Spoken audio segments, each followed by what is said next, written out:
Welcome to the Deep Dive.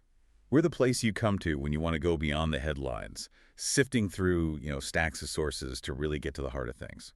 And today, we're diving deep into a figure who embodies complexity, maybe more than almost anyone in modern culture, Tupac Amaru Shakur. Right. Also known as Tupac, Machiavelli. A towering figure, undeniably one of the most influential artists, period.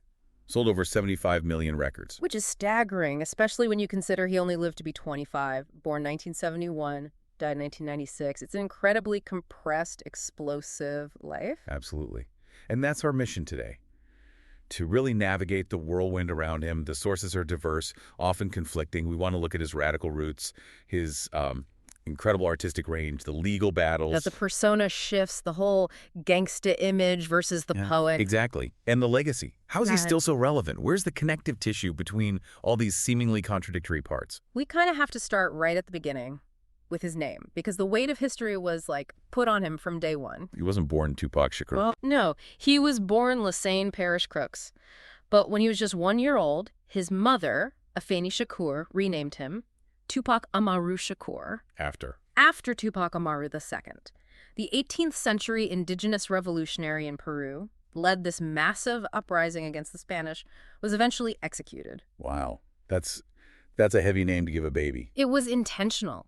Afeni specifically said she wanted him named after a revolutionary indigenous people. It wasn't just a name. It was like a declaration, a mandate almost, grounding him in this global struggle. So he was quite literally born into this revolutionary context. Absolutely. You can't separate Tupac the artist from the Black Panther Party. Both his mother, Afeni, and his biological father, Billy Garland, were active members, very active. And Afeni's involvement was significant. The Panther 21 trial. Can you give us a quick refresher on that? It wasn't minor? Oh, not at all. This was huge. 1969, New York City, 21 members of the NY Black Panther chapter accused of this massive conspiracy plot bombing police stations, department stores. Seen by many as a political prosecution to dismantle the Panthers. Exactly. Afeni faced something like 150 charges. She actually defended herself in court, cross-examined witnesses. The pressure must have been immense. And the outcome? Acquitted on all counts. And this acquittal came just 1 month before Tupac was born. 1 month. So that's the immediate backdrop to his birth, his mother fighting federal conspiracy charges and winning, then naming him after an executed revolutionary. That's the inheritance, and it didn't stop there. The family connections run deep into radical movements. His stepfather, Mutulu Shakur. Convicted for the Brinks robbery in 81, right? Right. Apprehended in 86. And then there's his godmother, Assata Shakur, a major figure in the Black Liberation Army. Convicted of killing a state trooper, escaped prison, was on the FBI's most wanted terrorist list for decades, until a reported death just recently, actually. So themes like systemic oppression, police violence, incarceration, resistance, these weren't just ideas Tupac read about. They were, his family's lived reality, dinner table conversation, practically. Okay, that sets a powerful stage. Let's move to his formative years. The move from New York to Baltimore in '84. That seems like a real pivot point. It was a challenging time, personally. His mother was struggling with addiction, finding work. They lived in a tough neighborhood, Penn Lucy. But artistically, Baltimore was crucial. Because he got into the Baltimore School for the Arts. Exactly. A highly selective arts high school. And this is where you see that incredible range start to develop. He wasn't just doing one thing. What was he studying there? Acting, poetry, jazz, and maybe surprisingly, ballet. Ballet? Seriously? Seriously. There are accounts of him performing as the Mouse King in the Nutcracker. Wow. The image clashes a bit with the later persona. It does. Oh. But think about the discipline involved, the structure. He was doing Shakespeare plays, writing poetry, and sources say he was already making connections. Connections between what? Between the themes in Shakespeare, the power struggles, the betrayals, the feuds, and the dynamics of gang warfare he was seeing on the streets. That's fascinating. Synthesizing classical literature and contemporary street reality. That really does foreshadow his later work. Absolutely. It wasn't just raw talent. It was intellectually processed. And politically, too. He wasn't just inheriting the politics. He was seeking them out. How so? In Baltimore, he got involved with the Young Communist League USA. He even dated the daughter of the local Communist Party director. So he's actively looking for frameworks, for ideologies to understand the world. So the artist and the activist were developing side by side. Then comes the move west in '88 to Marin City, California. He doesn't finish high school there. No, but he did get his GED later. Marin City is really where the rap career starts to take shape. He starts performing as MC New York. And connects with Digital Underground. Right. Layla Steinberg saw his group, Strictly Dope, perform. That led to him meeting Itron Gregory, who managed Digital Underground. By 1990, he's officially part of their crew. But not as a rapper initially. Not primarily. He started as a roadie and a backup dancer, learning the ropes, paying his dues. His first official feature was on Same Song in 1991. Before the massive fame hit, was there a sense within the group that he was different, something special? Definitely. Jimmy Chopmaster J. Dwight, who co-founded Digital Underground, talked about this. He said Tupac had this intense focus, like he was on a mission. Mission. Yeah, Dwight felt like maybe Tupac knew his time was limited. He didn't quite fit the collaborative vibe. He was very driven, very solo-focused, even within the group structure. That urgency was palpable. And that urgency propelled him into his solo career and this rapid evolution of his sound. From political rap to, well, what became known as gangsta rap. The evolution starts right away with Tupacalypse, now in 91. That album is pure political fire. It draws directly on his upbringing, his observations. Tracks like Trapped, Brenda's Got a Baby. They're like mini-movies almost. Totally. Brenda's Got a Baby is classic narrative storytelling. It's got character, plot, theme. It's using literary techniques he probably honed at the Baltimore School for the Arts to talk about poverty, systemic failure. But that political directness caused immediate backlash. Right? Oh, big time. Vice President Dan Quayle seized on it. After a tragic shooting where the perpetrators supposedly listened to the album, Quayle went public, saying the record had no place in our society. A direct political attack. How did Tupac respond? He basically said, look, I'm not telling people to be violent. I'm just rapping about what's really happening to young black men. But the criticism definitely painted him as this dangerous figure, even as the album went gold. Did that pressure contribute to the shift in sound on his next album? Yeah. Strictly for My Niggaz in 93? Yeah. That one felt harder. It definitely did. The production got heavier, more metallic. It leaned more into that hardcore West Coast sound. But the socio-political commentary was still there. It was just layered differently. Layered how? Well, look at the vinyl release. It literally split the difference. Side A was called The Black Side, more conscious, uplifting tracks. And side B, The Dark Side, more about the street life, the volatility, the hedonism. That album gave us both I Get Around, a straight-up party track, and Keep Ya Head Up, this incredibly empathetic anthem for women. So the duality was explicit. He was trying to embody both sides. Exactly. The conscience and the provocateur all at once. And that complexity really connected. The album went platinum. And around this time, 1993-94, he forms the group Thug Life. Right. With Big Psych, Macadoshis, his stepbrother Tupac Shakur, Rated R, they released Thug Life, Volume 1 in 94. Was this just embracing the gangsta label, or was there more to it? You mentioned he was solo-focused earlier. Why form a group? I think it was partly strategic, partly philosophical. Thug Life itself was an acronym he pushed. The hate you give little infants F's everybody. So a political statement disguised as street code. Pretty much. Forming the group allowed him to kind of codify that philosophy, maybe shield himself a bit from direct criticism by making it a collective identity. Though even that album faced issues.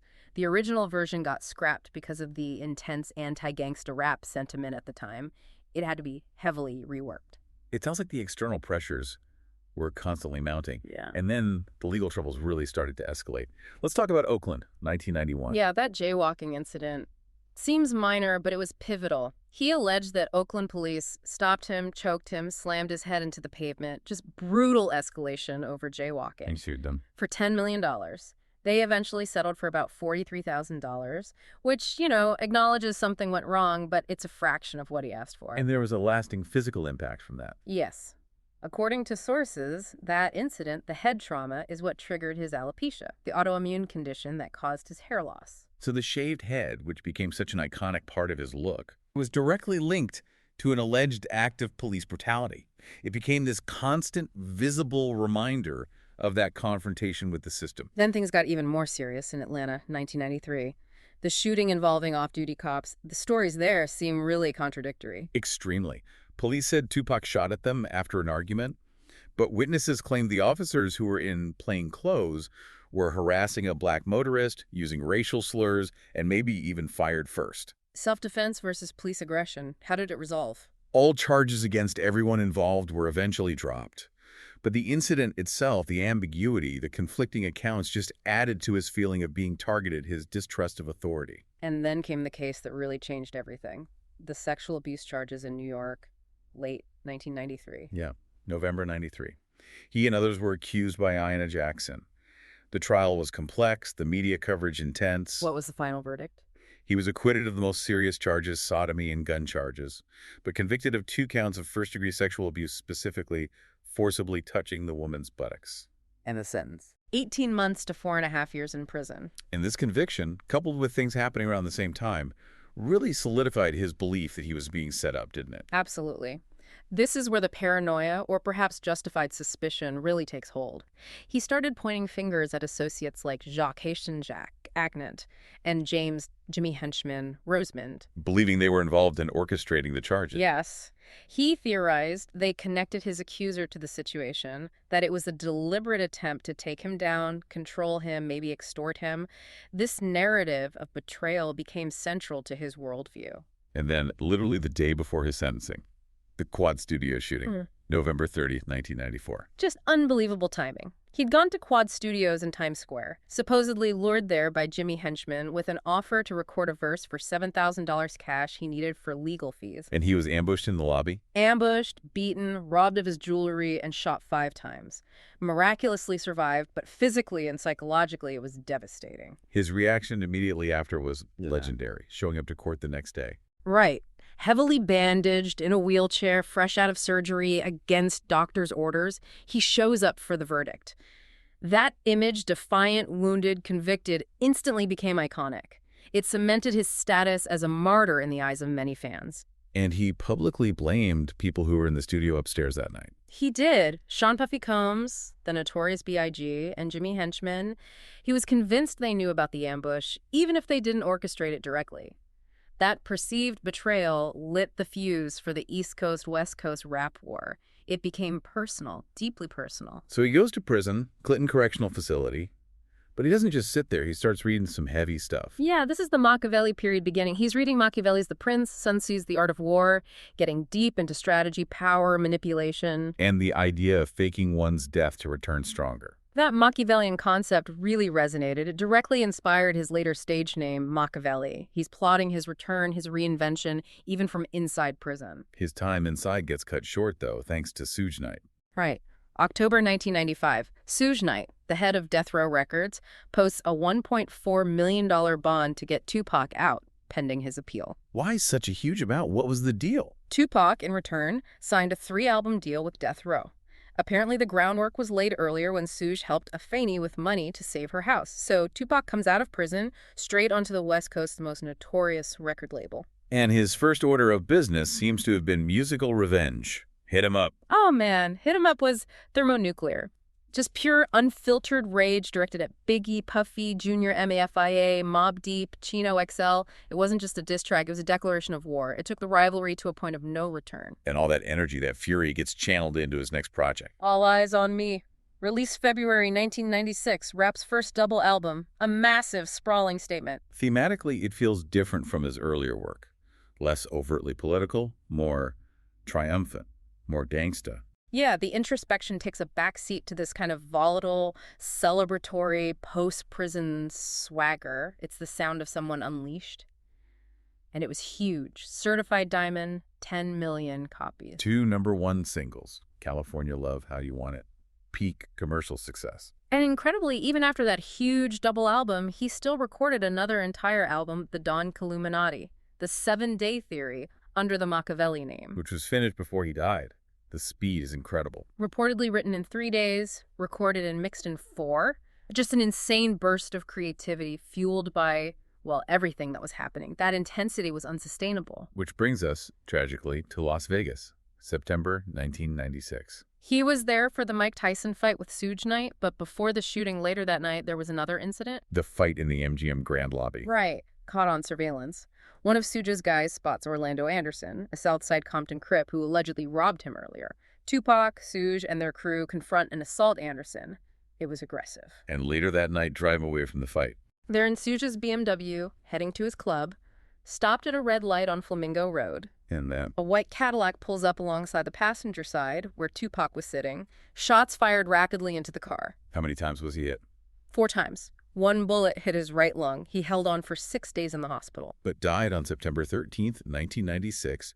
Respiratory failure, cardiopulmonary arrest. Yeah, just 25 years old. And there's that grim detail about his ashes. With the Outlaws, his group, they took a line from his song Black Jesus, Smoke My Ashes, literally.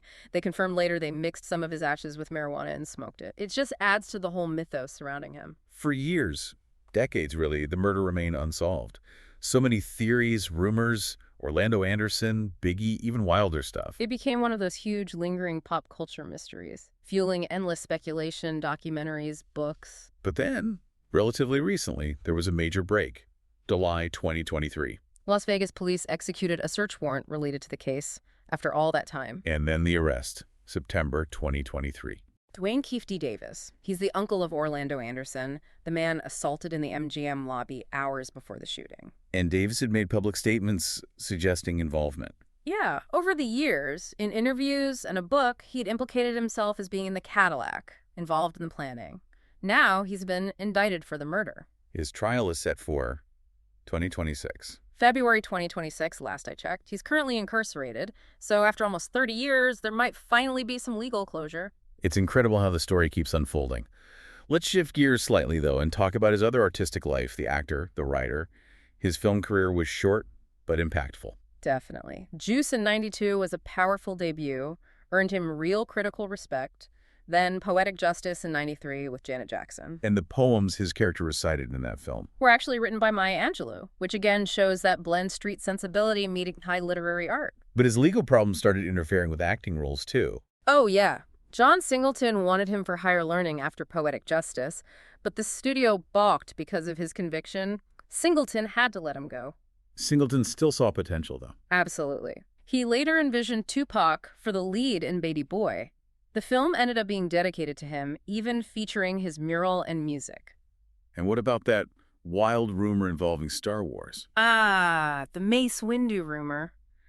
Rick Clifford, a former death row engineer, claimed George Lucas was considering Tupac to audition for the role that eventually went to Samuel L. Jackson. Is that confirmed? It's more of a persistent industry story, but whether it's 100% factual or not, the fact that it's believable that Lucas might have considered him for a major Jedi role, that says a lot about Tupac's perceived gravitas and star power right before he died. But fundamentally, he was a poet.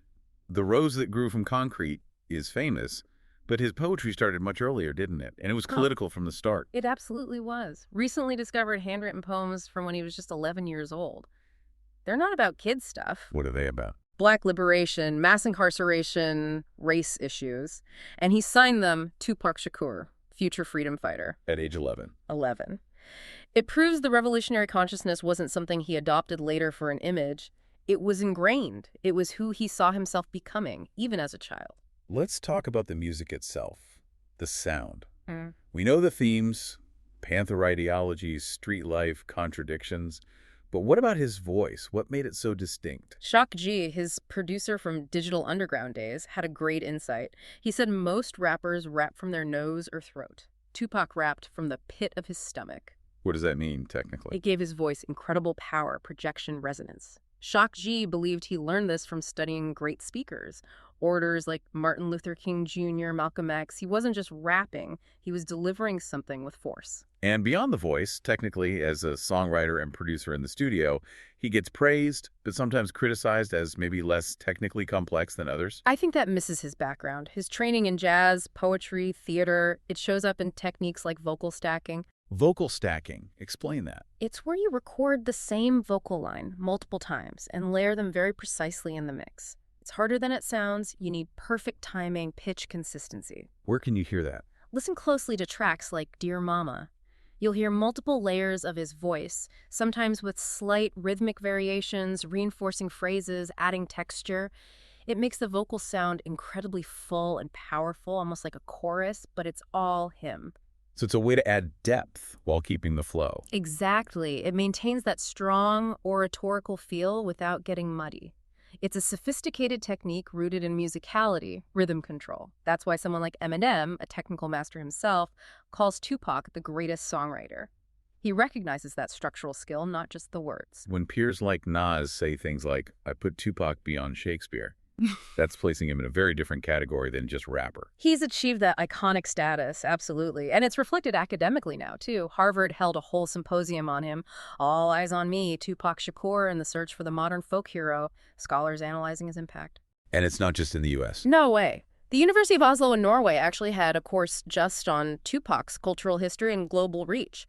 Academics like Mark Anthony Neal talk about the leadership void his death left, how he made complex ideas accessible. You see his influence everywhere, from Barack Obama citing him to Palestinian rappers like Tamer Nafar finding resonance in his defiance. His image became this global symbol of a black folk hero, representing struggle, intellect, and rebellion. And the legacy is concrete, too. Awards, halls of fame. Rock and Roll Hall of Fame, first ballot, Hip Hop Hall of Fame, a star on the Hollywood Walk of Fame just last year.